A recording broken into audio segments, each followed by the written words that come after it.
Welcome to the English Conversation Club podcast by Business English with Christina, the greatest global community for improving your fluency and confidence in speaking English, networking with motivated professionals from all over the world, and having fun while talking about the hot topics of our time. We hold 1 hour conversations on Zoom 7 times a week, Monday to Friday. Want to join the conversation? Get a 40% discount on the first month of membership with the discount code ECC40. You'll be surprised at everything the club makes possible, so join us. The link is in the notes for this episode. Now, let's dive into this week's topic: importance of effective communication. All right. Hi, everybody. We're going to talk about a subject that is near and dear to my heart, of course, as a coach in business English communication. And that is simply the topic of effective communication, because this really affects every area of our life, our personal relationships, our professional success. There is no area of life where effective communication doesn't make a difference, in fact, because regardless of what profession you're in, effective communication is really, I think, today recognized as a skill for success. Maybe you are in, let's say, a job that we typically think of as requiring good communication skills, like, I don't know, you could be the founder of your company. Maybe you're in human resources. Maybe you work with a team. You're like a project manager, anything like that. Or maybe you have a job where, we don't really think about communication as being super important. If you are, maybe running a bakery or you're doing some kind of manual job. But really, I would say that having just good communication skills just is going to make your life and your work a lot easier. Now, why is that? First of all, when you have very good communication skills, it helps you to really be clear on your intentions when you're in a conversation. You can avoid misunderstandings. Of course, we all have moments in conversations where we misunderstand each other, even more when you're using English as a foreign language.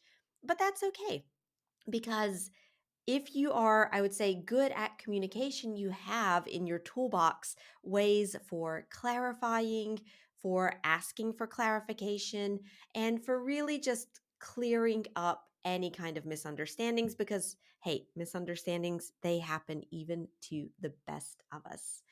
And also, good communication skills, it really helps to build your relationships. And again, this is in your personal life and your professional life.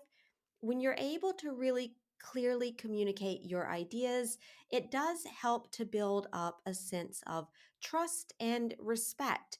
Because, if you're working with a team, of course, you need to be able to clearly communicate what you're expecting of them. If you're working with clients, you want to clearly communicate the value that you will bring to your clients. Or if you're working with them, of course, you want those interactions to be very smooth.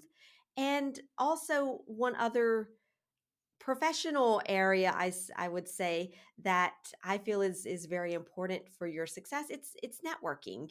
Because when you are good at communicating what you do, who you do it for, who you help, how you can help other people, this really does help to make your, I would say, your network experience just a lot more productive, let's say, because you're really establishing those professional connections, of course, which may not serve you immediately, but they will serve you at some point, probably.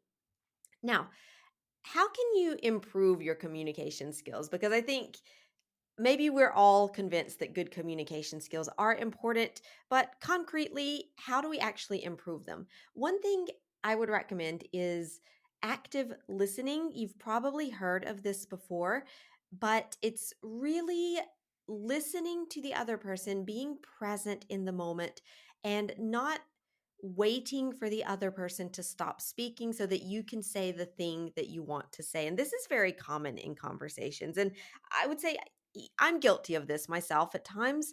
I think we all are.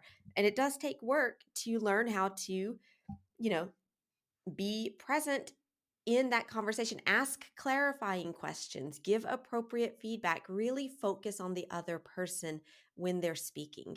Another thing is clarity and conciseness. And this is something that I have seen English language learners struggle with. In fact, often using simple, straightforward language to make sure that your message is clear is often better than using advanced, complex, sophisticated language, which you might think of as more advanced, but in reality, it sometimes makes your message less clear. So keep it clear and keep it concise.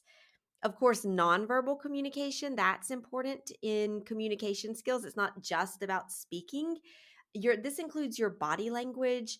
Think about how your body language can reinforce a positive message. This means maintaining eye contact, having an open posture, not standing, don't cross your arms, don't hunch your shoulders, but you want to have, stand up like you're confident and you're proud.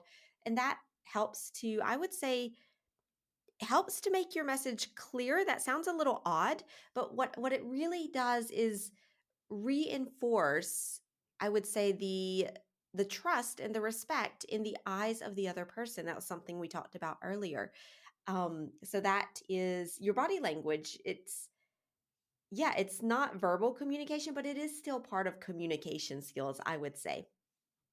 Then also, I feel like communication skills, this is something where it's important to be open to constructive criticism. I think sometimes that we can get very sensitive to when people talk about the way that we talk.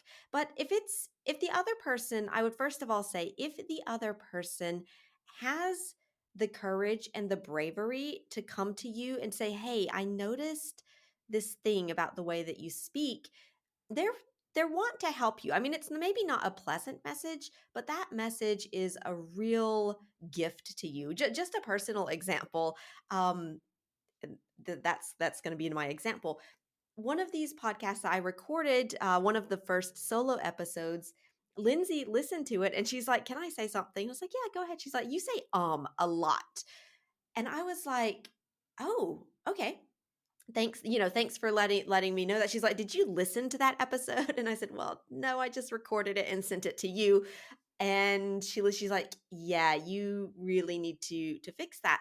And I really appreciated that. And I hope that you hear in these other episodes that I'm really trying to make an effort to reduce the number of ums and ahs, which are a natural part of spoken language.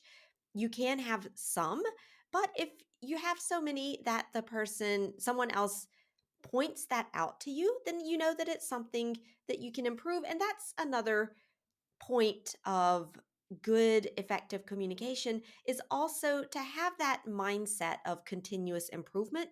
I feel that no matter how old we are, how skilled we are, how much experience we are, there is always, always, always something that we can improve.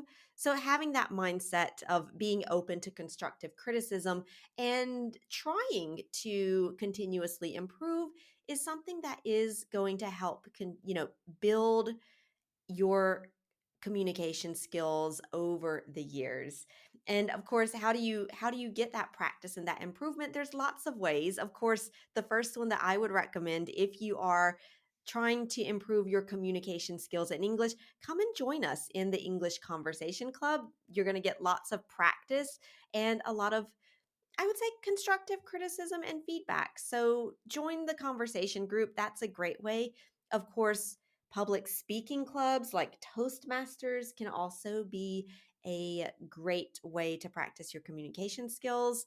And if none of those are accessible to you, record yourself and listen to yourself and see how you sound. I feel like me doing these podcasts is a great exercise for myself, and I'm going to listen to these episodes more, or there's an or get feedback from Lindsay, from you guys, and all of that.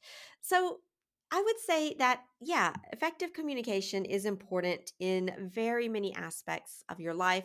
It can make a difference in your personal life, in your professional life. It can also be something that you can work on as part of your personal growth and development.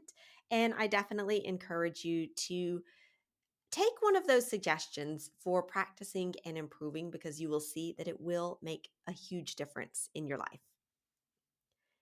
All right, thank you for listening. But if you want to do more than just listen and you want to practice speaking, get more vocabulary, and get the confidence in English that you need for your career and business, join us in the English Conversation Club. You get 40% off your first month with the code ECC40, and the link to join us is in the podcast notes. This is Christina from Business English with Christina, and I will talk to you soon.